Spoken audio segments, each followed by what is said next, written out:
السلام علیکم ورحمۃ اللہ وبرکاتہ۔ بسم اللہ الرحمن الرحیم، نحمدہ ونصلی علی رسولہ الکریم، اما بعد۔ محترم بھائیوں، بزرگوں اور دوستوں، آج اللہ کے فضل و کرم سے ہم نے 29ویں تراویح مکمل کی۔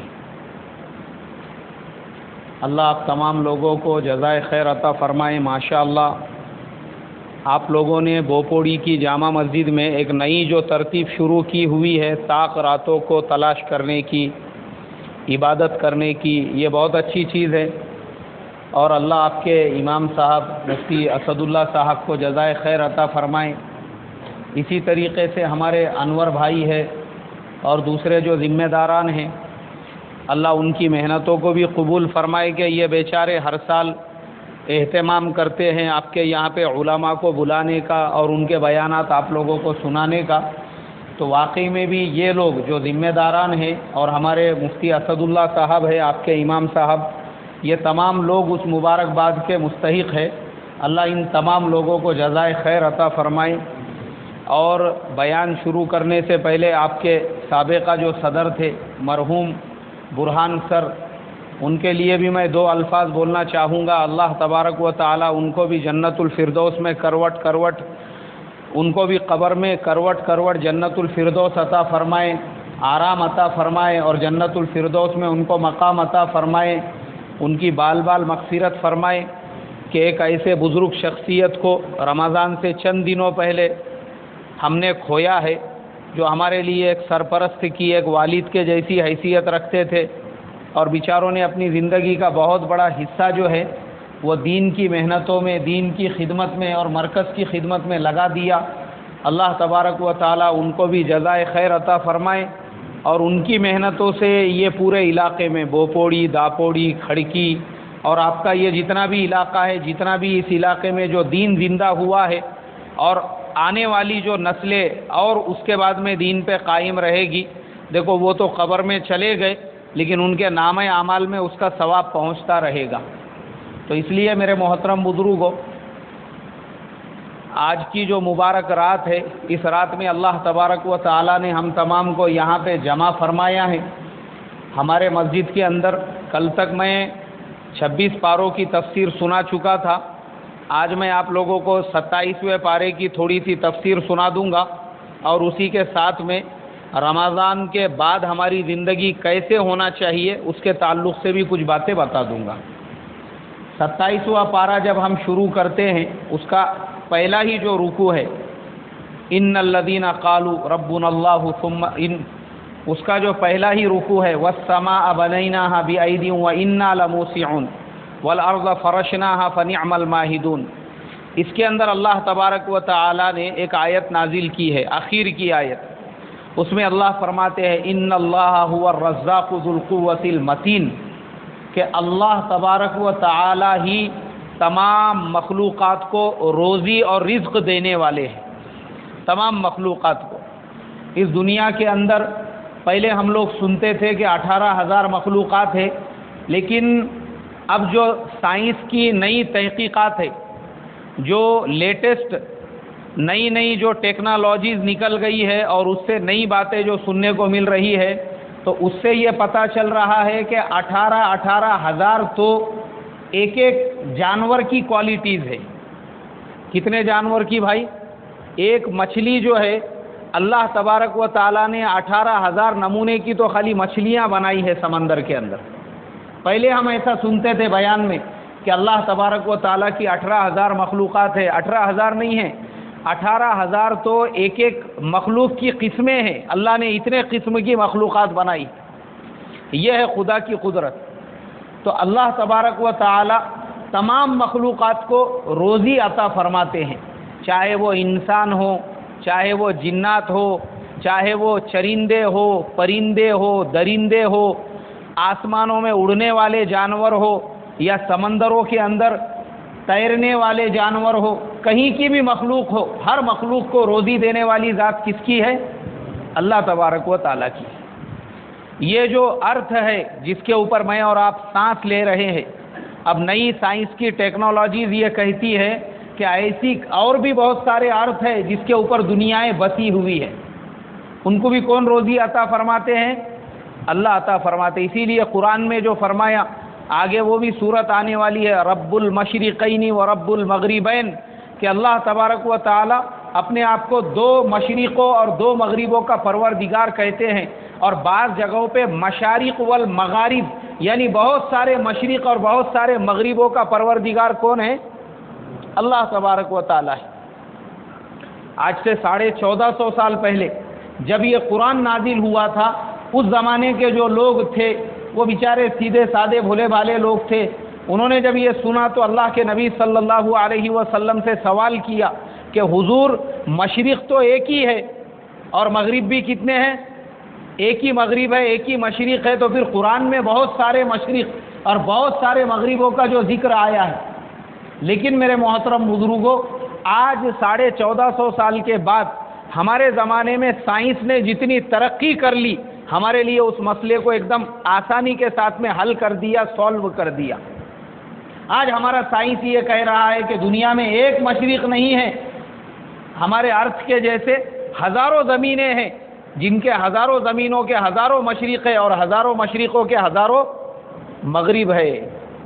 ہر ایک سیارے کا مشرق الگ ہے اور ہر ایک ستارے کا مغرب الگ ہے. ہزاروں مشرق ہے اور ہزاروں مغرب ہے. قرآن میں اللہ تبارک و تعالیٰ نے 1450 سال پہلے بیان کر دیا. آج ہمارے سائنس نے اس پرابلم کو سالو کر دیا ہمارے لیے. تو وہ سیاروں ستاروں پہ بھی جو رہنے والی مخلوقات ہے، اور یہ زمین جس کے اوپر ہم سانس لے رہے ہیں، یہ صرف 27% ہے. کتنے پرسنٹ ہے بھائی؟ یہ صرف 27% جو ہماری زمین ہے، ارتھ کے اوپر جو مٹی ہے جس کے اوپر ہم لوگ ہے. باقی جو ہے 73% پورا کا پورا چاروں طرف سے سمندر اللہ نے بنا دیے. کسے بنا دیا ہے؟ سمندروں کو بنایا ہے. 73% جو ہے وہ سمندر ہے اور 27% صرف ہماری زمین ہے. یہ 27% بھی جو ہے اس کو بھی اللہ تبارک و تعالیٰ نے انسان کو پالنا تھا، روزی دینی تھی، اس کو کھلانا تھا، پلانا تھا، زندہ رکھنا تھا، نبیوں کو بھیجنا تھا. اس کے لیے اس ارض کا جو ڈیولپمنٹ اللہ تبارک و تعالیٰ نے کیا وہ اس طریقے سے کیا کہ اس کے 7% کو اللہ تبارک و تعالیٰ نے ریگستان بنا دیا، 13-14% کو پورا گلیشیئر بنا دیا، اور کچھ پرسنٹیج کو پورا کا پورا ہرا بھرا جنگل بنا دیا جہاں انسان نہیں جا سکتا ہے، اور چھوٹا سا حصہ جو باقی رکھا وہ انسان کے رہنے کے واسطے، تاکہ جنگل بھی رہے، گلیشیئرز بھی رہے، جو برف ہے ہمالیہ وغیرہ کے اندر جو پہاڑ ہے، اور پانی بھی رہے. یہ تمام چیزوں کا بیلنس اگر رہے گا تو انسان اس ارض کے اوپر جی سکے گا. اس کے بیلنس کو باقی رکھنے کے لیے اللہ تبارک و تعالیٰ نے اس طریقے سے دنیا کو ڈیولپ کیا ہے. اور اس کے بعد سمندر بھی جو بنایا اللہ تبارک و تعالیٰ نے، سمندر کے پانی کو میٹھا نہیں بنایا، بلکہ سمندر کے پانی کو کھارا اس لیے بنایا تاکہ سمندر کا پانی محفوظ رہ سکے. کیا رہ سکے بھائی؟ محفوظ رہ سکے، سیکیور ہو سکے، سمندر کے پانی کو کوئی غلط استعمال میں نہ لا سکے، اور سمندر کا پانی سڑ نہ سکے. اس کے لیے اس کے اندر موجیں پیدا کر دی ہے، موومنٹ اس کے اندر پیدا کر دیا ہے. 24 گھنٹے سمندر کے پانی میں موومنٹ ہوتا ہے. اس کی وجہ سے سمندر کے پانی میں نہ سڑاند پیدا ہوتی ہے، نہ بو پیدا ہوتی ہے، نہ سمندر کا پانی خراب ہوتا ہے. ورنہ ہم دیکھو تالاب اور جو لیک ہوتے ہیں اور بہت سارے ندی وغیرہ میں باندھ باندھے ہوئے ہوتے ہیں، وہ پانی کچھ دنوں جمع رہنے کے بعد میں ہرا ہو جاتا ہے. اس کے بعد میں اس میں سڑاند اور بدبو پیدا ہو جاتی ہے، کیڑے پیدا ہو جاتے ہیں. لیکن اللہ تبارک و تعالیٰ کو سمندر کے پانی کو، اللہ کو دنیا میں مخلوق کو باقی رکھنا تھا. اس لیے اللہ نے ایسا نظام بنایا کہ سمندر کے سارے پانی کو کھارا کر دیا تاکہ اس میں کسی قسم کی کوئی گندگی نہ پیدا ہو سکے، اور موومنٹ پیدا کر دیا اس کے اندر. تو سمندر کا پانی 24 گھنٹے منہ ہوتے رہتا ادھر سے لے کے ادھر تک. یہ خدا کا نظام ہے. اور پھر سمندر بھی ایسے نہیں بنایا. سائنس یہ کہتا ہے، آج کی جدید ٹیکنالوجیز کہ ہمالیہ پہاڑ جتنا بڑا ہے اس سے 4 گنا بڑا ہمالیہ سمندر کے اندر ہے۔ کس کے اندر ہے بھائی؟ سمندر کے اندر ہے۔ جتنی بڑی ہمالیہ کی یہ جو لائن ہے وہ اس سے بھی بڑی لائن اللہ تبارک و تعالیٰ نے سمندر کے اندر بنا دی ہے۔ ایسے ایسے سمندر اللہ تبارک و تعالیٰ نے بنائے ہیں، زمین پہ کسی نے اتنی بڑی مخلوق نہیں دیکھا ہوگا جتنی بڑی بڑی مخلوقات اللہ تبارک و تعالیٰ نے سمندر کے اندر بنا دی ہے۔ ایسی ایسی مخلوقات سمندر میں اللہ تبارک و تعالیٰ نے بنائی ہے، آج کا سائنس بھی اس کی تحقیق کو نہیں پہنچ سکا ہے کہ اور بھی کیسی کیسی مخلوقات سمندر کے اندر ہے بول کے۔ یہ کس کی قدرت اور طاقت ہے؟ اللہ کی، جو قرآن میں کہا کہ ان اللہ هو الرزاق ذو القوۃ المتین، کہ تمام مخلوقات کو روزی دینے کی طاقت اگر کسی میں ہے تو کس میں ہے بولو؟ اللہ تبارک و تعالیٰ میں۔ اللہ بتانا چاہ رہے مجھے اور آپ کو کہ تم روزی کے لیے پریشان مت ہو، روزی دینے والی ذات ہماری ہے، ہم بیٹھے ہوئے ہیں 7 آسمانوں کے اوپر تم کو روزی دینے کے واسطے میں۔ تم کو ہی نہیں، ہم ساری مخلوقات کو کیسے روزی دیتے ہیں۔ اور اس آیت کی تفسیر مفسرین نے لکھی ہوئی ہے، اس کے ذیل میں ایک واقعہ لکھا ہے حضرت سلیمان علیہ السلام کا۔ حضرت سلیمان علیہ السلام دنیا میں ایسے نبی اور ایسے بادشاہ گزرے ہیں جنہوں نے پوری دنیا پر حکومت کی تھی، اور صرف انسانوں پہ نہیں، جناتوں کے اوپر بھی حضرت سلیمان علیہ السلام کی حکومت تھی۔ دنیا میں 4 بادشاہ ایسے گزرے ہیں جنہوں نے پوری دنیا پہ حکومت کی۔ ان میں سے 2 مسلمان تھے اور 2 کافر تھے۔ جو 2 مسلمان تھے ان میں حضرت سلیمان علیہ السلام اور سکندر ذی القرنین، یہ دونوں مسلمان تھے۔ فرعون اور نمرود، یہ دونوں کافر تھے، انہوں نے بھی پوری دنیا کے اوپر حکومت کی تھی۔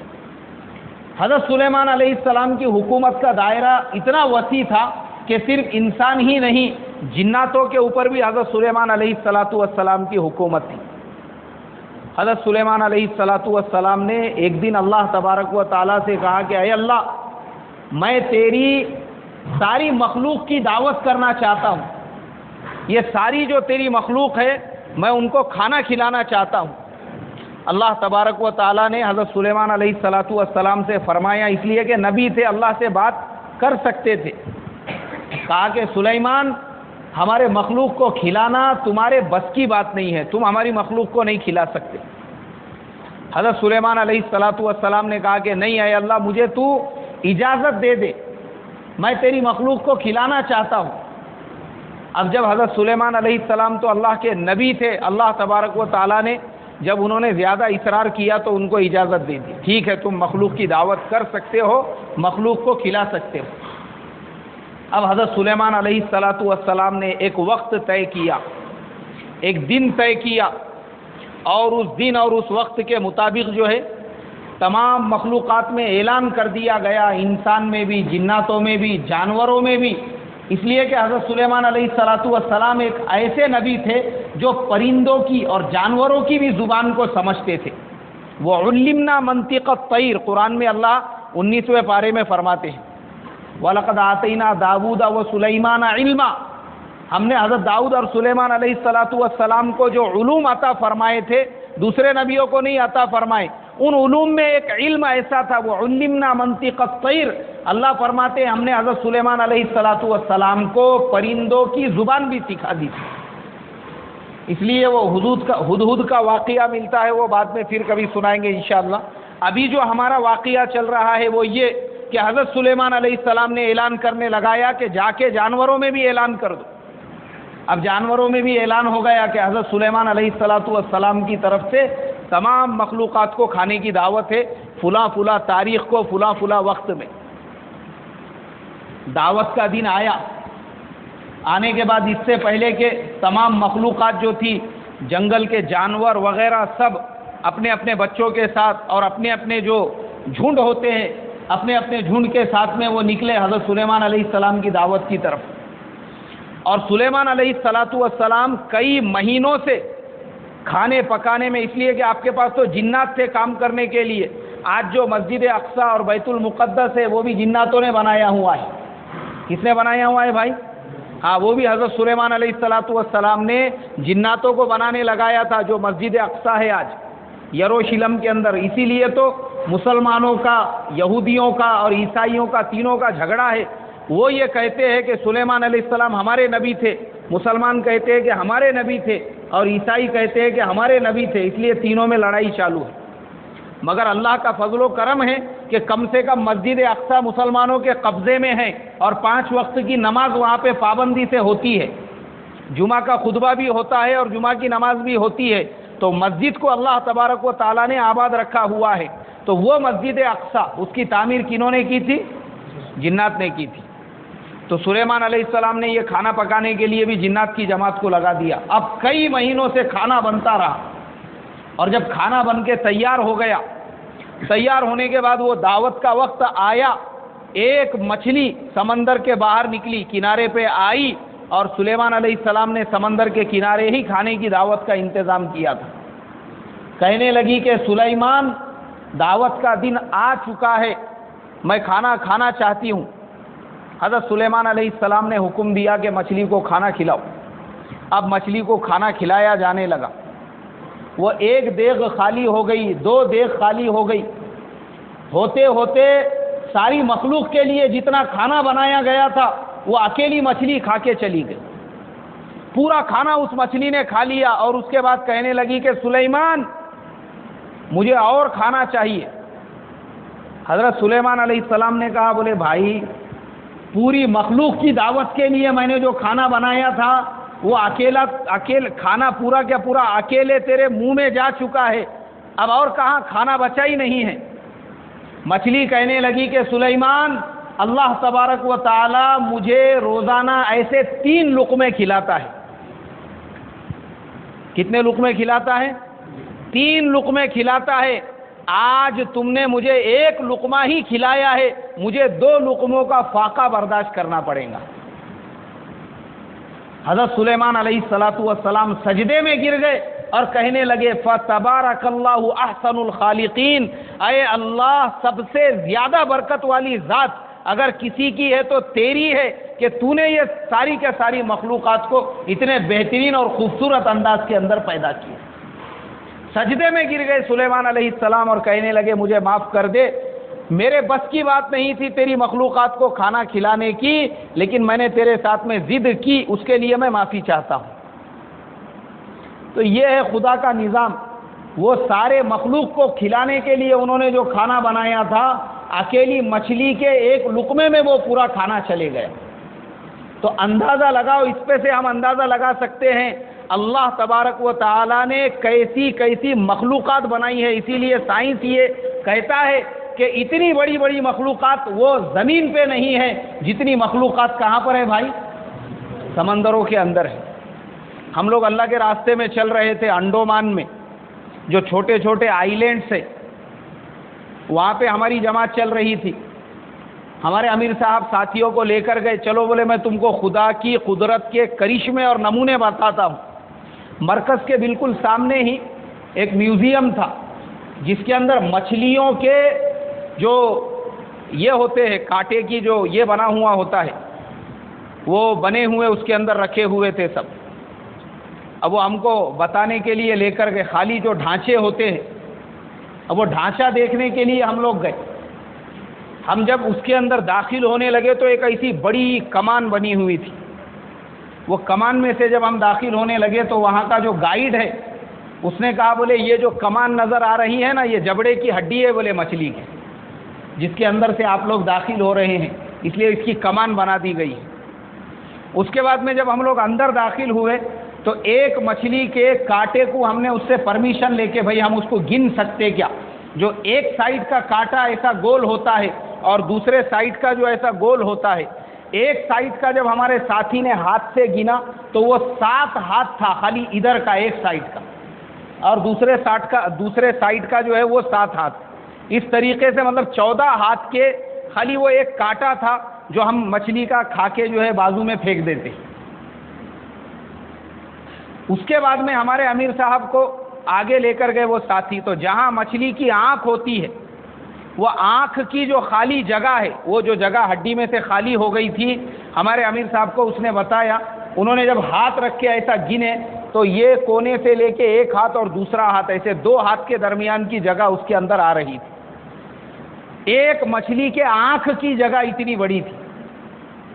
تو میرے محترم بزرگوں، ہم اندازہ نہیں لگا سکتے اللہ تبارک و تعالیٰ نے کیسی کیسی مخلوقات بنائی، اور تمام مخلوقات کو روزی اگر کوئی دیتا ہے تو کون دیتے ہیں؟ اللہ دیتے ہیں۔ آپ کیا سوچتے ہیں کہ دکان سے روزی آ رہی ہے، کھیت سے روزی آ رہی ہے، جاب سے روزی آ رہی ہے، کام سے روزی آ رہی ہے؟ روزی کہیں سے نہیں آ رہی ہے۔ حضرت مولانا یونس صاحب رحمۃ اللہ علیہ اکثر اپنے بیانوں میں قرآن کی آیت تلاوت کر کے فرمایا کرتے تھے، وَفِي السَّمَاءِ رِزْقُكُمْ وَمَا تُوعَدُونَ، جس روزی کا وعدہ ہم نے تم سے لیا ہے وہ آسمانوں میں ہے، زمینوں میں نہیں ہے۔ جس روزی کا وعدہ اللہ نے لیا ہے وہ کہاں ہے بھائی؟ آسمانوں میں ہے۔ یہ سب ظاہری اسباب ہے جو مجھے اور آپ کو نظر آ رہے ہیں۔ اسی لیے قرآن میں کہا کہ ان اللہ هو الرزاق ذو القوۃ المتین، تمام مخلوقات کو اگر روزی پہنچانے والی ذات کسی کی ہے تو وہ ایک اللہ تبارک و تعالیٰ کی ذات ہے۔ اس لیے میرے محترم بزرگوں، اللہ تبارک و تعالیٰ نے ہم تمام کو یہ موقع عطا فرمایا، یہ مبارک مہینہ عطا فرمایا۔ اب ہماری ذمہ داری یہ بنتی ہے ہم اپنے تعلق کو بھی اللہ کی ذات سے جوڑیں۔ کس سے جوڑیں گے؟ اللہ کی ذات سے، کہ بے شک جب ہمارا اللہ اتنا بڑا ہے، اللہ اتنا طاقتور ہے، ہم اپنے تعلق کو بھی اللہ کی ذات سے جوڑیں۔ اور اللہ سے کیسے ہم اپنے تعلق کو جوڑیں گے؟ جیسے ہمارا رمضان کا مہینہ گزر رہا ہے، ماشاءاللہ رمضان میں 5 وقت کی نمازوں کا اہتمام ہو رہا ہے، تراویح کے اندر ہم لوگ 20 رکعت نماز پڑھ رہے ہیں، روزانہ تہجد میں سحر کے لیے اٹھ رہے ہیں، لیکن رمضان کے بعد اتنا مجاہدہ ہم کو نہیں کرنا ہے، اس سے 50% نہیں 70% کم کرنا ہے، اس سے بھی کم مجاہدہ ہے رمضان کے بعد میں، لیکن وہ ہم کو اہتمام کے ساتھ کرنا ہے۔ روزانہ ہم آج تہجد میں اٹھ رہے ہیں، سحر میں اٹھ رہے ہیں، لیکن اللہ تبارک و تعالیٰ کا سال بھر کے لیے حکم ہے کہ بھائی ٹھیک ہے، تم اگر تہجد میں نہیں اٹھ سکتے تو کم سے کم اب تم کو کہاں پہ اٹھنا پڑے گا؟ فجر کی نماز کے لیے۔ تہجد میں تم 12 رکعت پڑھ رہے تھے، 8 رکعت پڑھ رہے تھے، اب فجر میں صرف تم کو 4 رکعت نماز پڑھنا ہے۔ کتنی رکعت پڑھنا ہے بھائی؟ 2 رکعت سنت اور 2 رکعت فرض۔ اب تم کو 12 رکعت نہیں پڑھنا ہے۔ یہ ہم کو ارادہ کرنا ہے کہ نہیں، رمضان بعد بھی میری زندگی اللہ کے حکموں پر اور حضور کے طریقے پہ گزرے گی۔ اپنی لائف کو اس طریقے سے سیٹ کرنا ہے ہم کو کہ آج رمضان میں ہم تہجد میں سحر میں اٹھ رہے ہیں، لیکن رمضان کے بعد ہم کو صرف فجر میں اٹھنا ہے بس۔ اور اس کے بعد میں روزانہ ابھی رمضان کے مبارک مہینے میں دن بھر ہم لوگ روزے سے ہیں، ہم بھوک کی تکلیف کو برداشت کر رہے ہیں، پیاس کی تکلیف کو برداشت کر رہے ہیں، لیکن باقی جو ایام ہیں ان دنوں کے اندر ہم کو اپنے نفس کو قابو میں رکھنا ہے۔ کسے قابو میں رکھنا ہے بھائی؟ جیسے آج ہم اپنی ہر چیز کو قابو میں رکھ رہے ہیں، اپنے بھوک کے تکلیف کو بھی قابو میں رکھا، پیاس کے تکلیف کو بھی، تمام چیزوں کو ہم نے قابو میں رکھا۔ رمضان کے بعد میں بھی اللہ تبارک و تعالیٰ فرماتے ہیں کہ ٹھیک ہے، بھوک اور پیاس کی تکلیف کے لیے تم کو آزادی ملتی ہے، لیکن باقی جو چیزیں ہیں اس پہ تم کو رمضان بعد بھی کنٹرول رکھنا پڑے گا۔ اپنی زبان پہ کنٹرول رکھنا پڑے گا، اپنی آنکھوں پہ کنٹرول رکھنا پڑے گا، اپنے کانوں پہ کنٹرول رکھنا پڑے گا۔ آج میرے محترم بزرگوں، یہ نئے نئے جتنے فتنے آ چکے ہیں، یہ سارے کے سارے فتنے قیامت کی علامت اور قیامت کی نشانیاں ہیں۔ ہمارے زمانے میں جو ہیڈ فون وغیرہ کے نئے فتنے آ گئے، ہمارے نوجوانوں کو آج کل جو ہے موبائل پہ بولو، کمپیوٹر پہ بولو، لیپ ٹاپ کے اوپر نئے گانے، ریپ وغیرہ سننے کی عادت ہو چکی ہے، اور یہ حضور صلی اللہ علیہ وسلم 1450 سال پہلے بیان کر کے جا چکے ہیں۔ آپ نے فرمایا تھا حضرت عبداللہ ابن مسعود رضی اللہ تعالی عنہما سے کہ اے ابن مسعود، تم جانتے ہو قیامت کے قریب کیا ہوگا؟ انہوں نے پوچھا کہ ہاں حضور، میں جاننا چاہتا ہوں قیامت کے قریب کیا ہوگا، ہمیں بھی کچھ نشانیاں بتا دو تاکہ ہم اپنے آپ کو اور اپنے ایمان کو اور اپنے دین کو بچا سکیں۔ آپ صلی اللہ علیہ وسلم نے فرمایا تھا، وہ بہت لمبی حدیث ہے، اس میں کہ کچھ میں پوائنٹس بتانا چاہتا ہوں۔ فرمایا اے ابن مسعود، ہر کان وہ گانوں کا آلہ ہوگا، ہر کان وہ گانوں کا آلہ ہوگا، لوگ چلتے پھرتے بھی گانے سنیں گے، اٹھتے بیٹھتے بھی۔ انہوں نے کہا کہ حضور ہمارے زمانے میں اگر کسی کو گانا سننا ہے تو اس کو گانا سننے والی مجلس میں جانا پڑتا ہے، لیکن وہ زمانہ کیسے ہوگا؟ اللہ کے نبی نے فرمایا کہ اے ابن مسعود، ویسا نہیں ہوگا، اس سے بھی زیادہ سخت ہوگا۔ آج 1450 سال پہلے بعد میں اور آپ اپنی آنکھوں سے وہ تمام نشانیاں دیکھ رہے ہیں کہ ہمارے ہر کان جو ہے وہ گانوں کے آلے بن چکے ہیں۔ لوگ چلتے پھرتے بھی، گاڑی چلاتے ہوئے بھی، گاڑی میں بیٹھے ہوئے بھی کانوں کے اوپر ہیڈ فون لگے ہوئے ہیں۔ یہ ہیڈ فونوں کی جو اللہ کے نبی نے آج سے 1450 سال پہلے ہی اس کے بارے میں بتا دیا تھا۔ تو ہمیں اپنے کانوں کو بھی بچانا پڑے گا، آنکھوں کی بھی حفاظت کرنا پڑے گی، زبان کی بھی حفاظت۔ رمضان میں ہم نے اپنے پیٹ کی حفاظت کی، ہر چیز کی، لیکن رمضان کے بعد میں اتنی تکلیف ہم کو نہیں اٹھانا ہے۔ کھانا بھی کھانا ہے، پانی بھی پینا ہے، لیکن ہمیں اپنے یہ تمام اعضاء پہ کنٹرول رکھنا ہے۔ اب رمضان کے اندر ہم لوگ ماشاءاللہ عشاء کی نماز میں، مغرب کی نماز میں وقت سے پہلے مسجدوں میں آ رہے ہیں، 15 منٹ، آدھا گھنٹہ، لیکن رمضان کے بعد میں اتنی تکلیف ہم کو نہیں اٹھانا ہے۔ اذان ہم نے سن لی اپنی دکان سے، اپنے کاروبار سے، اپنے جاب سے، اپنے ورک سے، جہاں پہ بھی ہم کام کرتے ہیں، اب اس سے ہم کو تھوڑی سی چھٹی لے کر یا وہاں سے اتنی دیر کے لیے دکان کا کاؤنٹر چھوڑ کر اب مسجد کی طرف جانا ہے۔ یہ ہمارے اوپر اب فرض ہو چکا ہے، اور نمازوں کی پابندی کرنا ہے۔ پہلے ہم آدھا گھنٹہ 15 منٹ پہلے رمضان میں آ رہے تھے، لیکن ابھی کم سے کم ہمیں اتنی دیر پہلے آنا ہے کہ 4 رکعت سنت پڑھنے کی ہم کو موقع مل سکے۔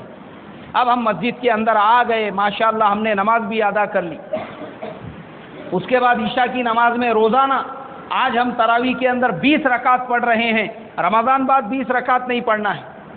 سہولت والا معاملہ اللہ تبارک و تعالیٰ نے ہمارے لیے کیا، لیکن شرط یہ ہے میرے محترم بزرگوں، مجھے اور آپ کو اس کے اوپر ثابت قدم رہنا ہے۔ بولو رہیں گے انشاءاللہ۔ یہ جو رمضان والی زندگی ہے، ہاں، اسلام یہ ملنگ بننے کی تعلیم نہیں دیتا ہے۔ اسلام آپ کو یہ نہیں بولتا ہے کہ آپ اپنی لائن 100% چھوڑ دو، آپ دکان چھوڑ دو، کاروبار چھوڑ دو، جاب چھوڑ دو، آپ اپنی لائن 100% چھوڑ کے مسجد کے اندر ملنگ بن کے رہ جاؤ، یہ اسلام نہیں کہتا ہے۔ اسلام آپ سے یہ کہتا ہے آپ جس فیلڈ میں ہو، آپ جس لائن میں ہو، اس کے اندر رہتے ہوئے آپ دکاندار ہیں، بالکل آپ اپنی دکانداری کیجیے۔ اسلام نے آپ کو روکا نہیں، بلکہ دکاندار کے لیے تو اللہ کے نبی صلی اللہ علیہ وسلم نے بشارت دی ہے اور فرمایا ہے کہ امانت دار تاجر کل قیامت کے دن انبیاء اور شہداء کے ساتھ میں ہوں گا، نبیوں کے ساتھ، شہیدوں کے ساتھ۔ کس کو فرمایا؟ بزنس مین کو فرمایا، لیکن کون سا بزنس مین؟ امانت دار بزنس مین، ایمانداری سے تجارت کرنے والا، کانٹا جو ہے برابر سے تولنے والا، اپنا مال میں نقص اور عیب اگر ہے تو اس مال کو نہیں بیچنے والا، ایمانداری سے اگر کاروبار کرنے والا تاجر ہے، اس کے لیے فرمایا کل قیامت کے دن وہ نبیوں اور شہیدوں کے ساتھ میں ہوں گا۔ اسلام نے دکانداری سے منع نہیں کیا، لیکن شریعت یہ کہتی ہے کہ آپ دکان کے کاؤنٹر پہ ہے، مگر جب اذان ہو گئی اب آپ پہ فرض ہو چکا ہے کہ آپ فوراً اب اپنا دکان کا کاؤنٹر چھوڑ کے کہاں پہ آ جاؤ بھائی؟ مسجد کے اندر آ جاؤ۔ اب اسلام کا، ایمان کا تقاضا یہ ہے۔ آپ جاب کرتے ہیں، اسلام نے بالکل منع نہیں کیا، آپ بالکل اچھے سے اچھی جاب کرو، اور ہماری تو دعائیں ہیں کہ اللہ ہمارے مسلم نوجوانوں کو اور ترقیات سے نوازے۔ ابھی ہمارے یہاں پہ ماشاءاللہ ایک بچے نے UPSC کا ایگزام پاس کر کے وہ IAS آفیسر بن گیا۔ پڑھے ہوں گے آپ لوگوں نے بھی نیوز پیپر وغیرہ میں کہ الحمدللہ اس سال ہندوستان کے اندر سب سے اچھا پرسنٹیج رہا مسلمانوں کا، بغیر گورنمنٹ کے ریزرویشن کے تقریباً 5% سے زیادہ مسلم نوجوانوں نے جو ہے وہ UPSC کے ایگزام کو پاس کیا، IAS آفیسر بن گئے ماشاءاللہ۔ کوئی حرج نہیں ہے، اسلام نہیں روکتا ہے، اس لیے کہ ہمارے سامنے نمونے ہیں صحابہ کی زندگیاں ہیں کہ ماشاءاللہ صحابہ بھی بڑے بڑے اپنے زمانے کے گورنر ہوا کرتے تھے، صحابہ بھی ملکوں کے بادشاہ ہوا کرتے تھے، اور چھوٹے موٹے ملک کے نہیں، صحابہ اکرام تو اس زمانے میں پون دنیا کی بادشاہت حضرت عمر فاروق رضی اللہ تعالیٰ عنہ کے کنٹرول میں تھی۔ اسلام نے بالکل نہیں روکا، آپ ہائر ایجوکیشن حاصل کرو، اسلام بالکل آپ کو اس کی پرمیشن دیتا ہے، لیکن پھر ساتھ میں اسلام یہ کہتا ہے کہ آپ اگر بڑے سے بڑے آفیسر بھی بن جاؤ، کلاس 1 کلاس 2 کے آفیسر بھی بن جاؤ، کوئی حرج نہیں ہے، مگر اسلام وہاں پہ بھی آپ کے ساتھ میں۔ نماز کا وقت ہو گیا، اب آپ کے اوپر لازم ہے کہ آپ فوراً لنچ ٹائم ہے یا چھٹی کا ٹائم ہے، فوراً آپ جا کر وضو وغیرہ کر کے، اور اسلام اتنا آسان ہے کہ جو کال سینٹرز میں ہمارے نوجوان جاب کرتے ہیں یا جو آئی ٹی کمپنیز میں جہاں پہ کام کرتے ہیں، وہاں پہ جو واش روم بنے ہوتے ہیں اس کے اندر وضو کرنا آپ کے لیے جائز ہے، کوئی حرج نہیں ہے، اس میں کا پانی پاک ہے آپ کے لیے۔ اور اگر آپ کو وہاں پہ پیر دھونے کا ایک پرابلم آتا ہے، کیونکہ اکثر ہمارے نوجوان مسئلہ پوچھتے ہیں کہ مولانا وہاں پہ ہم چہرہ ہاتھ وغیرہ تو دھو سکتے، پیر کہاں سے دھوئیں گے؟ تو پیر کے لیے وہ جو واشر ہوتا ہے ٹوائلٹ کے اندر کا، اس کو بھی آپ یوز کر سکتے ہیں، وہ بھی پاک ہے آپ کے لیے، ناپاک نہیں ہے، اس لیے کہ اس کا استعمال ہی نہیں ہوتا ہے۔ آج کل وہ جو انگلش ٹائپ کے جو ٹوائلٹ ہوتے ہیں ویسٹرن، اس میں اگر آپ نے فلش کر دیا تو وہ ایک فلش کے اندر پوری طرح سے کلین ہو جاتا ہے، گندگی کا کوئی نام و نشان وہاں پہ رہتا نہیں، اور دن میں سے 4 مرتبہ پوچھا مارا جاتا ہے، تو وہاں پہ جب گندگی نہیں ہے تو وہ پانی یوز کرنے میں بھی کوئی حرج نہیں ہے آپ کے لیے۔ تو ہمارے علماء نے اس کی بھی اجازت دی ہے، لیکن یہ کہا ہے کہ نماز تو آپ کو پڑھنا پڑیں گی۔ نماز معاف ہوں گی کیا بھائی؟ آپ کو نہیں معاف ہوں گی۔ اور ہے ایسے، میں آپ کو یہ تمام باتیں اس لیے بتا رہا ہوں، ایسا نہیں ہے کہ ہمارے نوجوان نہیں ہیں، ماشاءاللہ ہمارے ایسے بہت سارے نوجوان ہیں، وہ یہ مسئلے پوچھتے بول کے ہی مجھے یہ باتیں یاد آئی کہ ماشاءاللہ وہ کلاس 1 کلاس 2 کی پوسٹ کے اوپر ہے، کوئی کہیں کے ایم ڈی اور سی او کی کرسی پہ بیٹھے ہوئے ہیں، لیکن ایک وقت کی بھی نماز کا ناغہ نہیں کرتے۔ تو ہمارے دوسرے نوجوان بھی، اسلام یہی کہتا ہے کہ دیکھو رمضان میں اتنی تکلیف آپ نے اٹھائی، لیکن رمضان کے ساتھ خالی اسلام آپ کے ساتھ میں نہیں تھا، رمضان کے بعد بھی آپ کو اسلام پہ چلنا ہے اور عمل کرنا ہے، چاہے آپ بزنس مین ہو، چاہے آپ کہیں پہ کام کرنے والے ورکر ہو، امپلائی ہو، وہاں پہ بھی نماز اور روزہ آپ کے ساتھ میں رہے گا، وہاں پہ بھی نماز آپ کو پڑھنا پڑے گی۔ پھر آپ اگر مالک ہے، آپ کا خود کا کارخانہ ہے، آپ کی خود کی کمپنی ہے، آپ کے پاس لوگ اگر کام کرتے ہیں، آپ کو شریعت نے نماز معاف نہیں کی۔ اب آپ کے اوپر بھی ضروری ہے کہ جیسے ہی نماز کا وقت ہو گیا، اپنے امپلائیز کی، اپنے ورکرز کی ترتیب بنائے۔ آدھے لوگوں کو ایک مسجد میں نماز پڑھنے کے لیے بھیجے جہاں پہ 1 بجے یا 1:15 بجے کی جماعت ہے، اور آدھے لوگوں کو ایسی جگہ بھیجے جہاں پہ 1:45 بجے یا 1:30 بجے کی جماعت ہے۔ آپ کے پورے امپلائیز کی الحمدللہ جو ہے تکبیر اولیٰ کے ساتھ میں نماز ہو رہی ہے۔ اور ہے ایسے مسلمان، بڑے بڑے شو روم کے مالک ہے، کارخانوں کے مالک ہے، بعض مسلمان تو ایسے ہیں، آپ اگر کونڈوا بدرگ وغیرہ کے علاقے میں جائیں گے تو اللہ ان کو جزائے خیر عطا فرمائے، خود اپنے کارخانوں میں انہوں نے چھوٹے چھوٹے نماز کے روم بنائے ہوئے کہ بھئی ہمارا ایک بھی ورکر جو ہے اس کی نماز نہیں چھوٹنا چاہیے۔ کیوں؟ اس لیے کہ وہ جانتے ہیں کہ اسلام خالی رمضان کا 1 مہینے تک ہمارے ساتھ میں نہیں ہے، رمضان کے بعد 11 مہینے بھی ہم کو کس پہ عمل کرنا ہے بھائی؟ اسلام کے اوپر عمل کرنا ہے۔ لائف میں چینج آنا چاہیے۔ رمضان کا مقصد کیا ہے؟ زندگی میں بدلاؤ، تبدیلی آنا چاہیے ہمارے، اسی لیے تو رمضان ہے۔ رمضان کا مقصد کیا ہے کہ 1 مہینہ، اور میں آپ کو بتا دوں، خود غیر جن کو آج ہم اسلام کا، ایمان کا دشمن کہتے ہیں، ایک صاحب ان کا انتقال ہو چکا ہے، میں نے پڑھا تھا، انہوں نے ایک مرتبہ نیوز پیپر میں یہ لکھا تھا اپنے مراٹھی پیپر کے اندر کہ بولے یہ مسلمان جیسے رمضان کے مہینے میں رہتے ہیں، اگر پورا سال اسی طریقے سے رہیں گے، ہم لوگ ان کے پیر دھو کر پیئیں گے، ہم کو ان کے اگینسٹ میں بولنے کی ضرورت نہیں پڑیں گی، ان کے اگینسٹ میں پارٹی بنانے کی ضرورت نہیں پڑیں گی۔ جیسے یہ رمضان میں رہتے ہیں ایسے ہی اگر 12 مہینے رہنے والے بن جائے تو اس کے لیے میرے محترم بزرگوں، رمضان کا مقصد یہی ہے کہ جیسا ہمارا رمضان گزرا ہے، رمضان کے بعد کے جو 11 مہینے والی زندگی ہے وہ بھی ہم کو رمضان کے جیسی گزارنا ہے۔ ورنہ ہوتا یہ ہے، اب دیکھو عید کا دن اور عید کے دن کی ظہر کی نماز میں اگر ہم مسجدوں میں چلے گئے، ایسا لگتا ہے کہ ہماری مسجدیں ویران ہو چکی ہے۔ ایسا لگتا ہے جیسے حدیث میں اللہ کے نبی صلی اللہ علیہ وسلم نے فرمایا کہ جیسے ہی رمضان کا چاند نظر آتا ہے تو سرکش شیاطین کو قید کر دیا جاتا ہے، اور جیسے ہی عید کا چاند نظر آتا ہے تو ایسا محسوس ہوتا ہے جیسے واقعی میں بھی وہ حدیث میں جیسے بیان کیا گیا ہے، اب سارے سرکش شیاطین چھوٹ چکے ہیں جو لوگوں کو مسجدوں سے دور لے کر چلے گئے، لوگوں کو دین کے دوسرے ماحول سے لے کر چلے گئے اور باقی چیزوں سے دور لے کر چلے گئے۔ تو اس کے لیے میرے محترم بزرگوں، تمام لوگوں سے یہی میری درخواست ہے، ہر آدمی یہ ارادہ کرے، عزم کرے کہ چاہے کچھ بھی ہو، چاہے بزنس کی میری مشغولی ہو، چاہے جاب کی میری مشغولی ہو، چاہے کام کی میری مشغولی ہو، جیسے میں نے رمضان گزارا ہوں انشاءاللہ میں پورے 11 مہینے بھی ویسے گزاروں گا۔ اور اسی کے ساتھ ساتھ اور ایک چیز یہ کہ ہمارے جو نوجوان ہیں وہ تھوڑا سا ٹوپی پہننے کا بھی اہتمام کرے۔ دیکھو ٹوپی جو ہے یہ ہماری اسلام کی نشانی ہے۔ کائے کی نشانی ہے بھائی؟ ہاں، تھوڑا آہستہ آہستہ، ایک دم میں آپ کے اوپر ہر چیز لاگو کرنے جیسی بات نہیں کر رہا ہوں۔ آپ اگر پینٹ شرٹ پہنتے ہیں کوئی حرج نہیں ہے، بالکل پہنیے۔ جب اللہ آپ کو ہدایت دے گا خود بخود آپ کے اندر چینجز آئیں گے، لیکن اسٹارٹ ہم کیسے کریں؟ ٹوپی سے کریں۔ کم سے کم ہم ٹوپی پہننا شروع کریں کہ ہمارے سر کے اوپر ٹوپی رہے، اس لیے کہ ٹوپی جو ہے یہ مسلمان کی، اسلام کی اور ہمارے ایمان کی نشانی ہے۔ ٹوپی ہمارے سر کے اوپر رہیں گی تو اس سے ایک فائدہ یہ ہوگا کہ بھائی ہم کہیں پہ بھی چلے جاؤ، چاہے 1000 لوگوں میں رہو، لاکھ لوگوں میں رہو، کروڑ لوگوں میں رہو، کم سے کم ہم پہچانے تو جائیں گے کہ بھائی یہ مسلمان ہے بول کے۔ تو یہ ہمارے، اس سے ہم شروعات کریں سنتوں کے اوپر عمل کرنے کی، اور اس کے ساتھ ساتھ میں جو ہمارے بزرگ لوگ ہیں اور بھی دوسرے لوگ ہیں وہ تھوڑا تھوڑا آہستہ آہستہ، ایک دم سے نہیں، تھوڑا تھوڑا چہرہ رکھنا شروع کریں۔ کیا رکھنا شروع کریں گے بھائی؟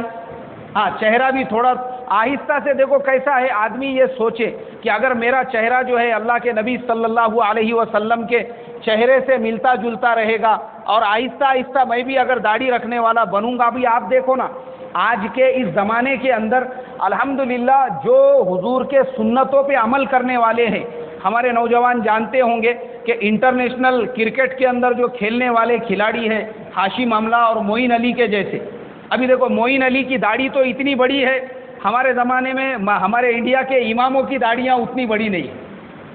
ہمارے یہاں پہ خود میری اپنی داڑھی اتنی بڑی نہیں ہے جتنی بڑی داڑھی وہ معین علی کی ہے، حالانکہ وہ کرکٹ کھلاڑی ہے وہاں کا۔ کون ہے بھائی وہ؟ ہاں، کرکٹ کھلاڑی ہے۔ داڑھی آپ کے ترقی کے بیچ میں کبھی بھی روڑا نہیں بنیں گی، آپ یہ بات یاد رکھو۔ اگر کسی کے ذہن میں یہ بات ہے کہ بھائی میں داڑھی رکھوں گا تو لوگوں کو یہ لگے گا کہ یہ کٹر مسلمان ہیں، یا میرے بارے میں یہ تھنکنگ چینج ہوں گی، یا میرے ترقی کے بیچ میں رکاوٹ آئیں گی، یا کاروبار کے بیچ میں، یا میرے جاب کے بیچ میں۔ بالکل ایسا نہیں ہوگا۔ آپ کے اندر اگر کوالٹی ہے، آپ کے پیر پڑ کے بھی آپ کو کمپنیاں لے کر جائیں گی۔ تو آہستہ آہستہ حکمت کے ساتھ کیسا کریں گے بھائی؟ ہاں، پیار محبت سے۔ ابھی دیکھو یہ ہمارے حاجی شمیم صاحب میرے بہت خاص دوست تھے، یہ میرے مصلی ہے، میرے عزیز دوست تھے۔ ایک زمانے میں یہ بھی بالکل ایک دم کلین رہا کرتے تھے، لیکن آہستہ آہستہ ماشاءاللہ انہوں نے بھی ابھی دیکھو تھوڑا تھوڑا کوشش کی ہے، ابھی جماعتوں میں بھی آنا جانا ہونے لگا، اور چہرے کے اوپر ماشاءاللہ دیکھو ارادہ کیے تو الحمدللہ آج داڑھی بھی چہرے پہ آ گئی۔ ایسے ہی دوسرے لوگ بھی اگر ہم کوشش کریں گے، ارادہ کریں گے، زبردستی نہیں حکمت کے ساتھ کریں گے انشاءاللہ، اللہ مجھے آپ کو عمل کی توفیق عطا فرمائے، اور رمضان کے بعد بھی جو ہے اسی طریقے سے اعمال میں جڑنے کی اور نمازوں کے اہتمام کی اور رمضان جیسی زندگی گزارنے والا بنائے۔ اور آپ کے مسجد کے جو ذمہ دار ہے، جو یہ اہتمام کرتے ہیں طاق راتوں کا، ہمارے مفتی صاحب ہے، انور بھائی ہے، اور باقی جو ذمہ دار ہے، میں زیادہ تر لوگوں کو نہیں جانتا ہوں، ان تمام کو بھی اللہ جزائے خیر عطا فرمائے۔ اور پھر ایک مرتبہ ہمارے برہان سر کے لیے دل کی گہرائیوں سے دعائیں، خاص طور پہ میں اس لیے کر رہا ہوں کیونکہ میں اس بات کا گواہ ہوں، ابھی وہ دنیا سے جا چکے ہیں، کہ 2 بچے ایسے ہیں جن کی انہوں نے ذمہ داری لیے تھے نورانی قاعدے سے لے کے عالم بنانے تک کی پوری تعلیم کی، اور میں ہی تھا وہ جو ہر مہینے کو ان سے آ کے وہ پیسے لے جایا کرتا تھا، یا سال میں ایک مرتبہ وہ دیتے تھے۔ آج وہ دونوں بچے بھی عالم بن چکے ہیں اور اللہ کے راستے میں ان کا وقت لگ رہا ہے، تو یہ بھی ان کے نام اعمال میں ثواب جائیں گا، اللہ ان کو بھی جزائے خیر عطا فرمائے۔ سبحان اللہ و بحمدہ، دعا کرنا۔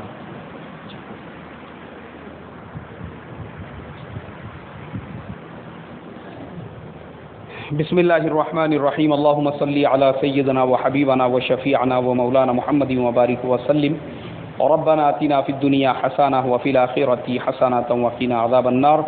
اے اللہ ہمارے گناہوں کو معاف فرما، خطاؤں کو درگزر فرما، عافیت کا معاملہ فرما۔ اے اللہ امت مسلمہ کے حال پہ رحم فرما۔ اے اللہ تمام عالم میں جہاں جہاں پر بھی مسلمان ہیں، اے اللہ مسلمانوں کی جان کے، مال کے، عزت کے، آبرو کے حفاظت کے فیصلے فرما۔ اے اللہ مسلمانوں میں جو پریشان حال ہیں ان کی پریشانیوں کو دور فرما، جو قرضوں میں گھرے ہیں ان کو قرضوں سے نجات عطا فرما، جو بیمار ہیں ان کو شفا عطا فرما، جو ناجائز مقدمات میں پھنسے ہیں اے اللہ ان کو خلاصی عطا فرما، جو بے اولاد ہیں ان کو نیک صالح اولاد عطا فرما، جو بے روزگار ہیں ان کو روزگار عطا فرما، اور اے اللہ اس مسجد کے نوجوانوں کو بے انتہا قبول فرما، اور اے اللہ جو ساتھی یہاں پہ اے اللہ ہر سال اس طریقے کی فکریں کرتے ہیں ان کی فکروں کو قبول فرما، اور اے اللہ تادم حیات اس کو قائم اور دائم رکھنے کے فیصلے فرما، اور دوسرے مسجد والوں کو بھی اے اللہ اسی طریقے سے عمل کر کے طاق راتوں میں جگنے کی توفیق عطا فرما۔ اے اللہ یہ مبارک مہینہ ہم سے چھوٹ رہا ہے، اے اللہ جیسی اس مہینے کی قدر کرنا چاہیے تھی ہم نے نہیں کی، جیسے عبادتیں کرنا چاہیے تھی نہیں کی۔ اے اللہ ہماری تمام کمیوں کو، کوتاہیوں کو اپنے فضل و کرم سے معاف فرما، اور اے اللہ جو بچے ہوئے دن ہیں اس کی ہم تمام کو قدردانی کرنے کی توفیق عطا فرما۔ صلی اللہ تعالی علی خیر خلقہ محمد وعلی آلہ واصحابہ اجمعین، آمین برحمتک یا ارحم الراحمین۔